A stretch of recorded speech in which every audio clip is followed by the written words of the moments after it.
So microgreen sales models. Before we talk about where you can sell microgreens, I want to talk about how you can sell microgreens. So in Ben Hartman's Lean Farm book, he talks about, so he's looking at lean manufacturing from the perspective of farming, especially market farming. And he talks about push versus pull sales.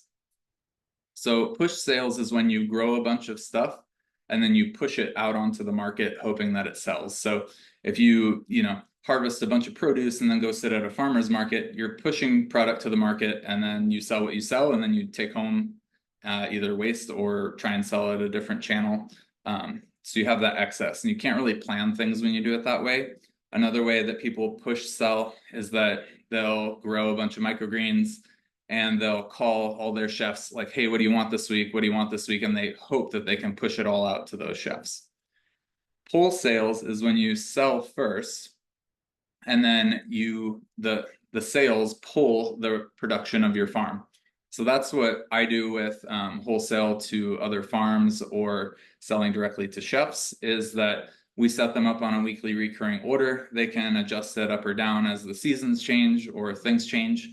But generally, it's penciled in that they get the same thing every week, which allows me to, and this is how I sell it to them, allows me to plan production, keep waste down, which then keeps our prices down while offering a superior product.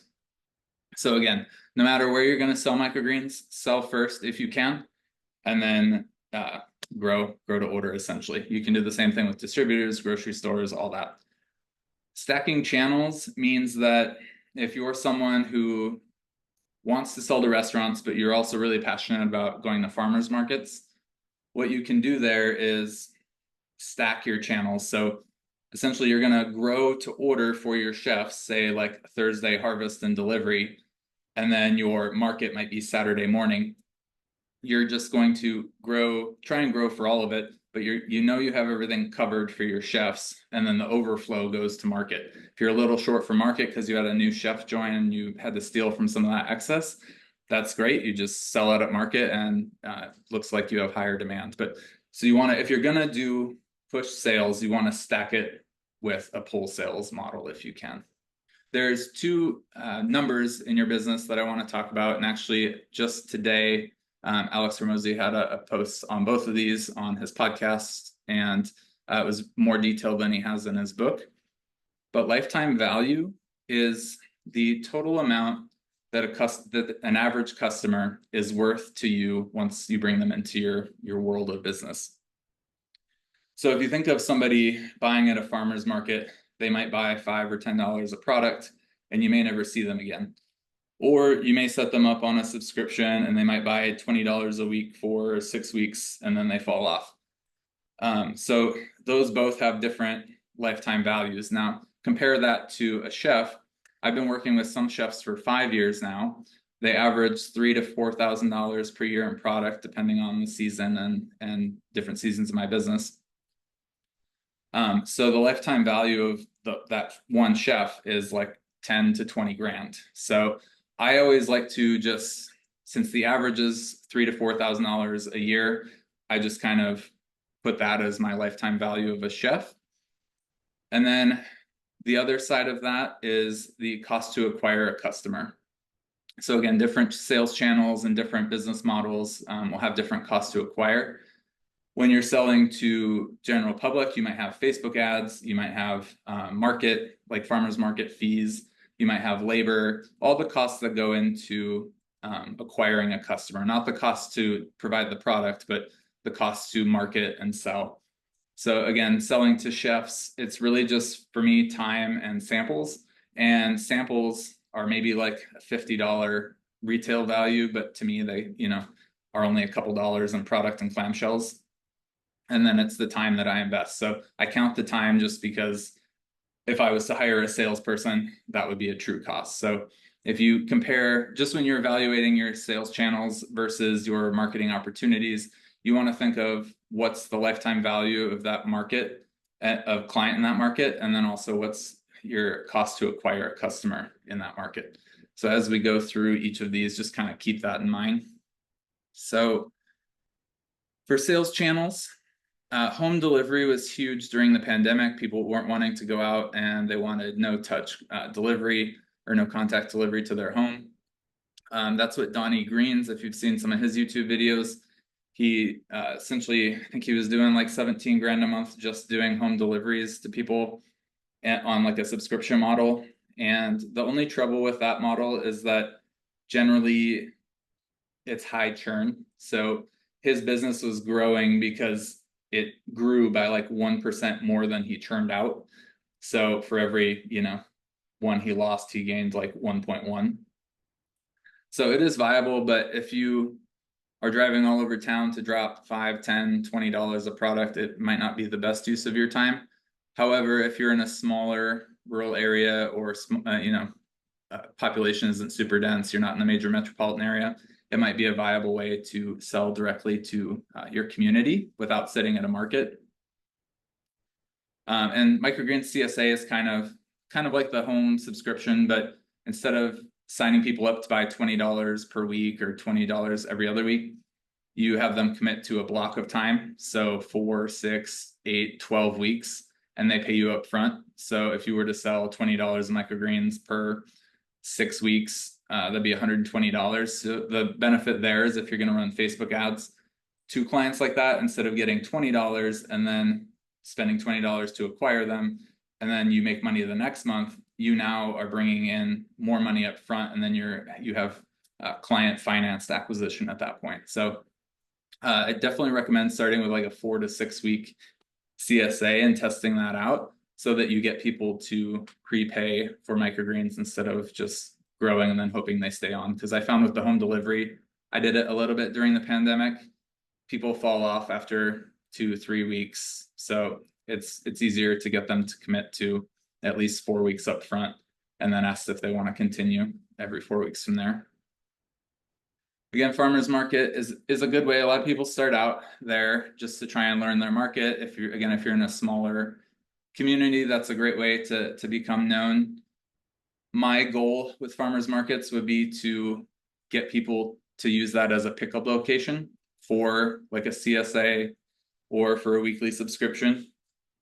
And then anyone who comes in as a new customer walking in off the street might buy from you. The idea is to convert them into a higher value CSA, which again, you're increasing their lifetime value to your business. Farms, co-ops, and CSA brokers. I have 2 of these clients. One of them is actually my farm is indoors on property at a market farm. So they do all the in the dirt produce, and then I grow the microgreens. They buy it from me wholesale. So they sell it for $5 for a 1.5 ounce container or 3 ounce of pea shoots. And I'll talk about prices later, but they resell that, or they sell it for $5. I sell it to them for $3.50. And then I also have a CSA broker. So they essentially curate a farm box from different farmers around the city and then deliver that to their customers. And I charge them $3.75 for the same thing. I just give my landlord a discount since we're on property and we partner on some stuff. But that is a good way if you want to sell at farmers markets or sell to your general community without handling, the distribution of home deliveries, CSAs, or farmers markets yourself. You can sell wholesale to them and then they can make a little profit off of it. So somebody is joining. Okay, so then chefs, of course, I already kind of mentioned push versus pull. Push is growing a bunch of stuff and then sending out a fresh sheet every week and hoping everyone buys what you grew. Another issue there, though, is that they might want something you don't have or don't have enough of if you do it that way. And then, of course, pull is creating consistent recurring revenue and planning your production because we're growing to order. And that's pretty much 90% of the business I have. Then you have grocery stores. So again, they're similar to how I do farms, co-op, CSA brokers, where you're wholesaling. They want to make a profit off of it. So generally 30 to 50% off retail is what you're going to sell to grocery stores at. I haven't done grocery stores just because with everything else I do, I just do a simple thermal printed label. So I don't have to print a bunch of expensive labels out of house. And once you start doing grocery stores, it's like you need to be doing like barcodes and fancier labels, because your labels are going to catch the eye of the consumer, which then sells more product, which then means they buy more products. So definitely a viable option to get slightly larger orders. But if you're going to do that method, you would want to probably stick to smaller grocers in your area to get started. And then of course, distributors will redistribute produce, not just microgreens, to schools, hospitals, and restaurants. So a lot of chefs who you might be selling to would likely already be getting microgreens from a distributor. They often come from far away, such as California.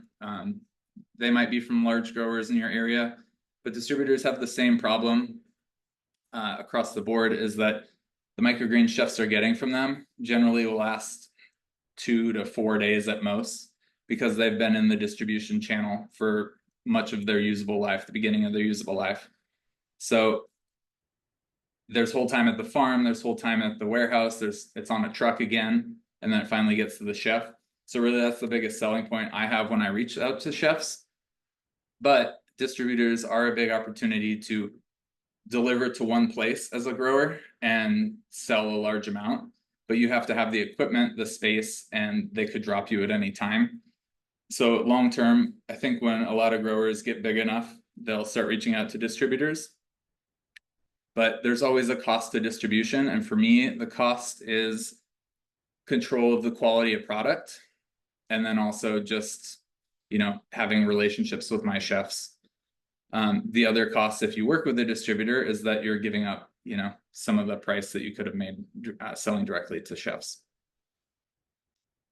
So when you're getting started with microgreens, you really have to assess your market and realize, what are your goals if you're starting a business? Can your market support that?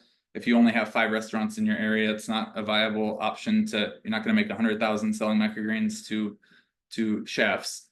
So understand your market, understand what client you want to sell to. And I would really just pick one and focus on that, because that dictates your how you're going to get leads, how you're going to market.